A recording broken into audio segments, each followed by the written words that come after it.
Uncle जी aunty जी, एक और थे जो पढ़ा मेरे सीनियर हुआ करते थे कॉलेज के अंदर, वो भैया मेरे दोस्त बन गए। फिर बच्चा लागे एक दीदी आया करते थे, वो दीदी टीचर थे कि दीदी टीचर है तो ये भी कई बार आते रहते हैं। तो अब मैं उनके घर के सब लोगों को जानता, बहुत भले लोग थे वो। मुझे खूब, मैं दोपहर में 1 बजे आके मेरा खाना बनाता तो वो आंटी जी ने मुझे हमेशा कहते कि कभी नहीं बने तो तू हमारे पास खा लिया कर, छाछ ले जाया कर, सब्जी नहीं बने तो सब्जी ले जाया कर, अखबार हमसे ले लिया कर, अलग क्यों मंगवाता है। तो मैं उनके घर जैसा सा सदस्य था एकदम। एक दिन मैं आया दोपहर में 1 बजे आके मैंने खाना वाना खाया, तो मैं छाछ लेने के लिए गया। तो उनका कहा होता है कि फ्रिज खुला पड़ा रहता, तू तो ले जाया कर, अपने रसोई खुली रहती है, फ्रिज में से ले जाया कर। मैं गया तो बाहर वाले कमरे में जोर जोर से हा हा की आवाज सी आ रही थी। नो मीडिया प्लीज, बात में ध्यान दे, तुम तेरा ध्यान पूरा मोबाइल में। तुझे क्या लगता है ये कहानी मैं पहली बार सुना रहा हूं? ये कहानी यूट्यूब पे है।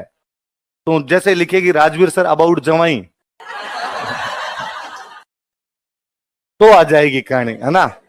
अब दुनिया में छुपा हुआ कुछ भी, अपनी जिंदगी में प्राइवेसी नाम की कोई भी चीज है, क्यों अपने वीडियो बनाने। यहां तो क्लास में तो कम से कम आनंद ले, जिनका काम वीडियो काट के लगाने वो लगा देंगे, वो अपने आप ही कर लेंगे। अब वो बाहर वाले रूम में यूं हा हा की जोरदार सी आवाज है। अब मैं सबको पहचानता यार, ये हंसी इसकी, ये हंसी इसकी, ये आदमी वही ये बैठे होंगे। एक नई हंसी सी आई मुझे, लगा कोई मेहमान वेहमान आया हुआ होगा इनके। थोड़ी देर में मैं ऊपर जाके बैठ गया तो वो आंटी जी वही आ गए और उन्होंने आकर वो राजवीर हमारे जवाई से आए हुए थे, तू भी मिल ले उनसे। तो मुझे लगा कि हाँ वो जो दीदी आते हैं ना तो उनके हस्बैंड वगैरह आए हुए होंगे, तो मैं नीचे मिलने के लिए गया। अब मैं यार तब तक टिपिकल गांव के अंदर रहा हुआ आदमी, मैंने वहां जाके देखा कि वो दीदी वहीं बैठे, वो जवाई वहीं बैठे, भैया वहां बैठे, भाभी जी वहां बैठे। अब मेरे लिए बहुत अजीब सी स्थिति थी कि दीदी और जीजाजी दोनों साथ में कैसे बैठ सकते हैं। मेरा ऐसा गांव में देखा हुआ ही नहीं था। मेरा गांव में देखा था कि भाई फूफा जी आ गए, उस तब 3 दिन तक भौजी घर से बाहर नहीं निकलेंगे। यदि फूफा जी 3 दिन रहे, पहली बात फूफा जी 3 दिन नहीं रहते, वो एक आधे दिन में लड़ झगड़ के वापस चले जाया करते थे। उनका काम था ट्रका दिखाते। और मुझे याद है यार, फूफा जी घर पे आते तो हम यूं एडियो पे खड़े रहते, एडियो पे, कि थोड़ी सी भी इधर उधर कुछ हुई नहीं, इन्होंने थाली फेंकी नहीं। तो हमारे लिए जमाई का डेकोरम वो था।